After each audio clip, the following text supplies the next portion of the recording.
Assalamualaikum warahmatullahi wabarakatuh. Pada pertemuan ketiga kali ini, kita akan membahas lebih jauh teori diplomasi. Kita sudah tahu diplomasi merupakan instrumen utama yang digunakan negara untuk mengelola hubungan dengan negara lain, serta dengan berbagai aktor dalam sistem internasional.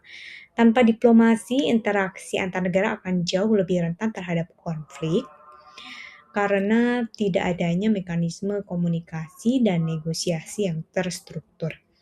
Nah, dalam praktiknya, diplomasi tidak hanya berkaitan dengan pertemuan formal antar pejabat negara, tetapi juga mencakup berbagai aktivitas seperti pengumpulan informasi, kemudian negosiasi internasional, perlindungan kepentingan nasional, serta pengelolaan konflik dalam sistem internasional. Nah, hal ini menunjukkan bahwa diplomasi memiliki peran yang sangat strategis dalam menjaga stabilitas dan ketertiban internasional. Pada pertemuan ini, kita akan membahas beberapa aspek penting mengenai diplomasi, yaitu hakikat diplomasi modern, evolusi diplomasi, perubahan aktor diplomasi, serta jenis-jenis diplomasi yang berkembang dalam hubungan internasional kontemporer.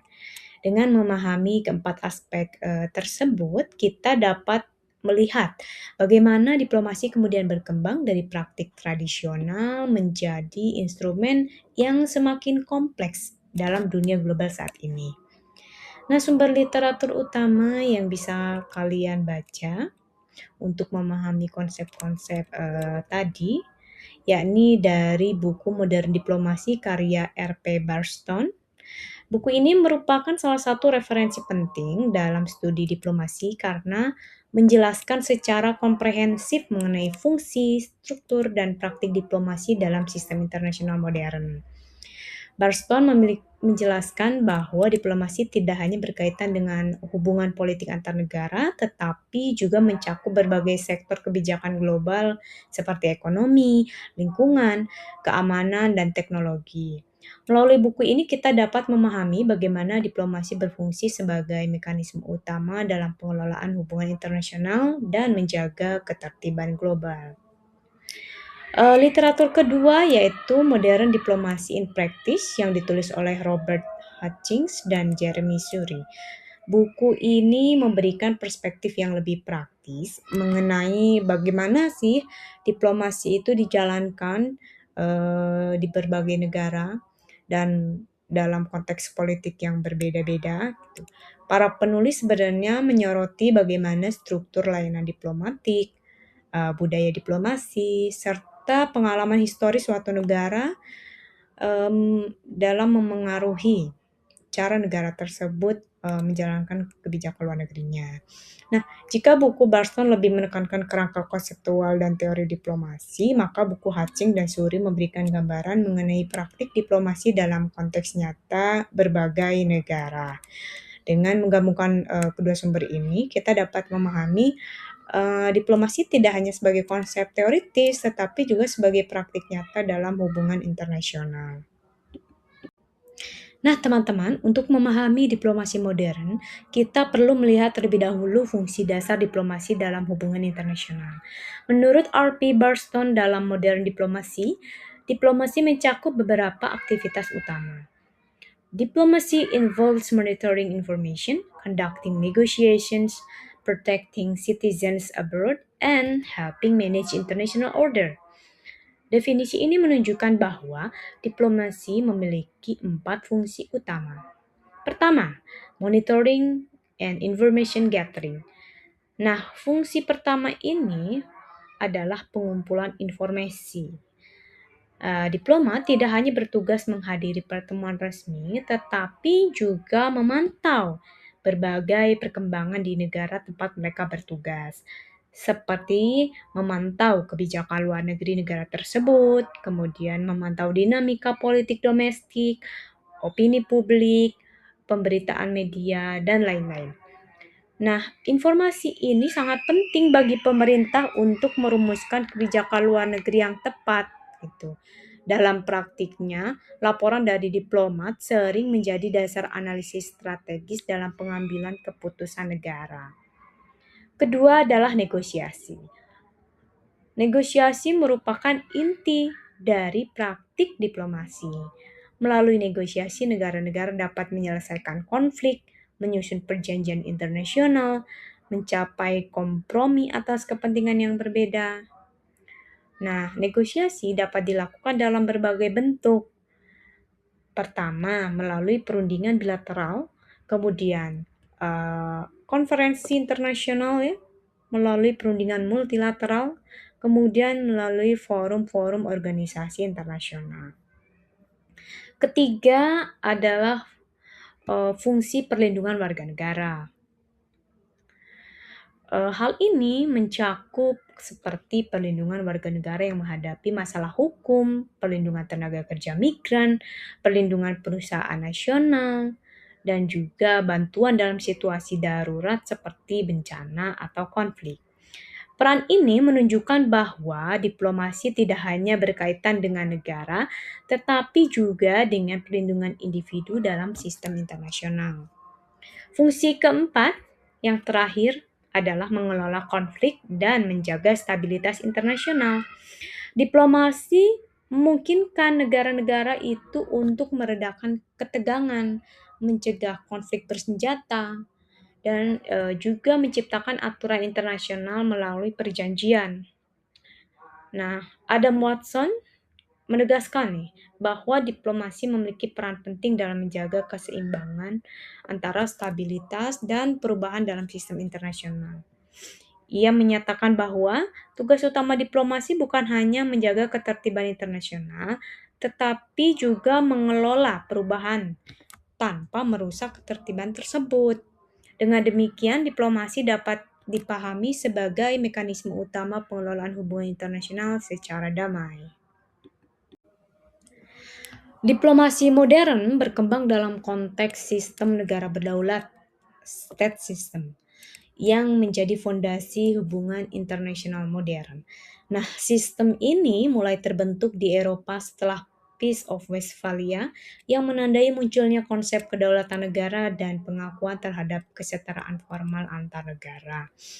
Dalam sistem tersebut, negara-negara memerlukan suatu mekanisme komunikasi yang terorganisasi untuk mengelola hubungan politik, menghindari konflik terbuka, serta mengembangkan berbagai bentuk kerjasama internasional. Dalam konteks ini, diplomasi berkembang sebagai instrumen utama interaksi antar negara. Diplomasi memungkinkan negara untuk berkomunikasi, bernegosiasi, dan menyampaikan kepentingan nasionalnya secara damai. Menurut Barstone, praktik diplomasi tidak hanya berkaitan dengan hubungan politik, tetapi juga mencakup pengumpulan informasi, negosiasi internasional, perlindungan warga negara, serta pengelolaan ketertiban internasional. Budaya diplomasi modern berkembang seiring dengan perkembangan sistem negara tersebut. Awalnya praktik diplomasi modern berakar di Eropa, namun kemudian menyebar ke berbagai wilayah dunia melalui proses kolonialisasi, dekolonisasi, dan globalisasi hubungan internasional. Akibatnya, praktik diplomasi yang awalnya merupakan tradisi Eropa tersebut akhirnya menjadi norma universal dalam sistem internasional kontemporer. Berbicara mengenai evolusi diplomasi. Diplomasi sendiri bukanlah praktik yang statis, melainkan terus berkembang mengikuti perubahan dalam sistem internasional.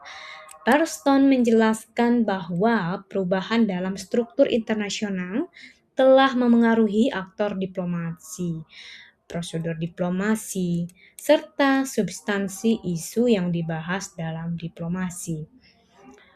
Perubahan ini dipicu oleh berbagai faktor seperti globalisasi, perkembangan teknologi komunikasi, serta meningkatnya interdependensi antar negara. Nah, perkembangan tersebut dapat dipahami melalui 3 tahap utama evolusi diplomasi. Pertama, diplomasi klasik. Diplomasi klasik berkembang sebelum abad ke-20 dan memiliki karakteristik yang sangat berbeda dengan diplomasi modern. Pada masa ini, diplomasi terutama dijalankan oleh kalangan aristokrat dan elit politik yang mewakili kerajaan atau monarki. Proses diplomasi bersifat sangat rahasia dan umumnya hanya melibatkan sejumlah kecil aktor. Fungsi utama diplomasi pada periode ini adalah mengatur hubungan antar kerajaan, membentuk aliansi strategis, serta menegosiasikan perang dan perdamaian.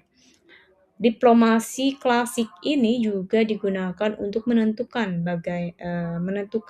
pembagian wilayah kekuasaan di antara negara-negara besar. Meskipun demikian, banyak institusi diplomasi modern sebenarnya berasal dari periode ini, seperti praktik kedutaan permanen dan prinsip kekebalan diplomatik yang hingga kini masih menjadi bagian penting dari praktik diplomasi internasional. Kemudian diplomasi modern awal abad ke-20. Pada masa ini kemudian diplomasi mengalami transformasi yang signifikan. Perubahan ini ditandai dengan munculnya layanan diplomatik profesional, pembentukan kementerian luar negeri yang lebih terstruktur, serta berkembangnya praktik negosiasi multilateral. Diplomasi tidak hanya lagi dilakukan oleh individu aristokrat, tetapi menjadi bagian dari sistem birokrasi negara yang lebih formal dan profesional. Nah, pada periode ini pula, diplomasi itu juga mulai terinstitusionalisasi dalam berbagai organisasi internasional ya. Negara-negara kemudian pada saat itu semakin menyadari bahwa isu internasional tidak dapat diselesaikan secara unilateral atau sepihak, sehingga diperlukan forum multilateral untuk melakukan negosiasi dan kerjasama. Kemudian diplomasi kontemporer ya, di era globalisasi. Nah, diplomasi kemudian menjadi semakin kompleks dan multidimensional. Isu yang dibahas dalam diplomasi tidak lagi terbatas pada politik dan keamanan tradisional, tetapi juga mencakup berbagai bidang lain seperti perdagangan internasional, lingkungan hidup, perubahan iklim, teknologi, hingga keuangan global. Nah, perkembangan ini menunjukkan bahwa diplomasi modern telah berubah menjadi instrumen kebijakan global yang sangat luas cakupannya. Diplomasi tidak hanya berfungsi untuk menjaga hubungan politik antar negara, tetapi juga untuk mengelola berbagai masalah global yang memerlukan koordinasi internasional. Salah satu perubahan paling signifikan dalam diplomasi modern adalah bertambahnya aktor yang terlibat dalam proses diplomasi. Nah, pada masa diplomasi klasik mungkin negara saja yang merupakan satu-satunya aktor utama dalam praktik diplomasi. Namun dalam era globalisasi atau diplomasi modern saat ini, berbagai aktor non-negara juga memainkan peran penting dalam hubungan internasional.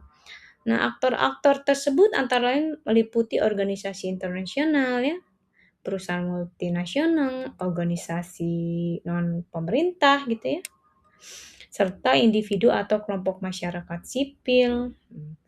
Juga mungkin beberapa seperti think tank gitu, atau individu-individu berpengaruh yang memiliki pengaruh di bidang ekonomi ataupun pengetahuan.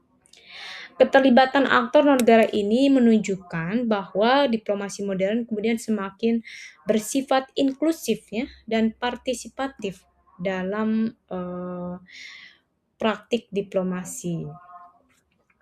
Nah, dalam literatur diplomasi modern bahkan muncul nih namanya konsep citizen diplomasi, yaitu keterlibatan individu atau masyarakat dalam memengaruhi hubungan internasional melalui aktivitas sosial, budaya, maupun ekonomi.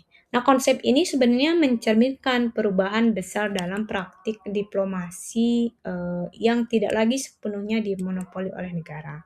Teman-teman bisa mencari berbagai contoh aktor-aktor organisasi internasional ya yang saya sudah tampilkan. Ada beberapa organisasi internasional di bawah naungan PBB atau organisasi regional. Kemudian ada organisasi non non negara ya seperti MNC, TNC, perusahaan dan juga NGO serta individu. Seiring dengan berkembangnya sistem internasional, diplomasi juga mengalami diversifikasi dalam bentuk dan praktiknya. Beberapa jenis diplomasi utama yang berkembang dalam hubungan internasional kontemporer antara lain, pertama adalah diplomasi bilateral. Nah, diplomasi ini adalah yang paling tradisional dan dilakukan antar dua negara. Diplomasi ini biasanya dilaksanakan melalui kedutaan besar, perjanjian bilateral, serta kunjungan resmi antar pejabat negara. Selain itu, terdapat diplomasi multilateral ya, yang melibatkan banyak negara dalam forum internasional. Diplomasi ini biasanya berlangsung dalam organisasi internasional seperti PBB, WTO maupun organisasi regional seperti ASEAN. Diplomasi multilateral menjadi semakin penting karena banyak persoalan global yang memerlukan solusi kolektif dari berbagai negara. Nah, perkembangan praktik diplomasi yang lain adalah diplomasi publik, yaitu diplomasi yang ditujukan kepada masyarakat negara lain, publik negara lain ya, dengan tujuan membangun citra positif suatu negara dan mempengaruhi opini publik internasional. Diplomasi ini sering dilakukan melalui pertukaran budaya, ya, program pendidikan, student exchange, gitu, educational exchange, juga melalui komunikasi media. Nah, kemudian ada pula di bidang ekonomi, negara ternyata juga menjalankan diplomasi ekonomi yang berfokus pada promosi perdagangan, investasi, serta kerjasama pembangunan internasional. Dan diplomasi ini menjadi semakin penting dalam era globalisasi karena kesejahteraan negara sangat bergantung ya pada hubungan ekonomi internasional. Negara semakin saling memiliki ketergantungan satu sama lain. Nah, selain itu, kita akan bahas jenis diplomasi lainnya. Nah, jenis diplomasi lainnya adalah diplomasi lingkungan ya, yang berfokus pada isu-isu global seperti perubahan iklim dan perlindungan lingkungan. Contoh nyata dari diplomasi ini adalah negosiasi perjanjian iklim internasional seperti Paris Agreement. Dalam situasi konflik internasional nih, negara juga ternyata menggunakan diplomasi krisis atau crisis diplomacy yang bertujuan untuk mencegah eskalasi konflik dan membuka jalur komunikasi antar pihak-pihak yang berkonflik atau yang bertikai. Sementara itu, ada juga yang namanya diplomasi koersif, menggunakan tekanan atau ancaman seperti sanksi ekonomi, embargo untuk memengaruhi perilaku negara lain tanpa harus menggunakan kekuatan militer secara langsung gitu. Kemudian yang terakhir, ini karena adanya perkembangan teknologi informasi yang juga kemudian melahirkan bentuk diplomasi baru yang dikenal dengan diplomasi digital. Melalui media massa, komunikasi digital dan berbagai platform daring, diplomasi kini dapat dilakukan lebih cepat, lebih terbuka, kemudian menjangkau audiens global yang lebih luas dan juga partisipatif ya. Nah, berdasarkan pembahasan tersebut dapat disimpulkan bahwa diplomasi modern merupakan instrumen utama dalam pengelolaan hubungan internasional. Diplomasi memungkinkan negara untuk berkomunikasi, bernegosiasi, melindungi kepentingan nasional, serta mengelola konflik secara damai. Seiring dengan perkembangan sistem internasional, diplomasi telah mengalami evolusi dari diplomasi klasik yang terbatas pada hubungan antar kerajaan menuju diplomasi modern yang lebih kompleks, melibatkan banyak aktor, serta mencakup berbagai isu global. Nah, oleh karena itu, memahami diplomasi tidak hanya berarti memahami teknik negosiasi antar negara, tetapi juga memahami dinamika sistem internasional yang membentuk praktik diplomasi tersebut. Terima kasih atas perhatiannya. Sekian pertemuan ketiga kelas teori diplomasi. Wassalamualaikum warahmatullahi wabarakatuh.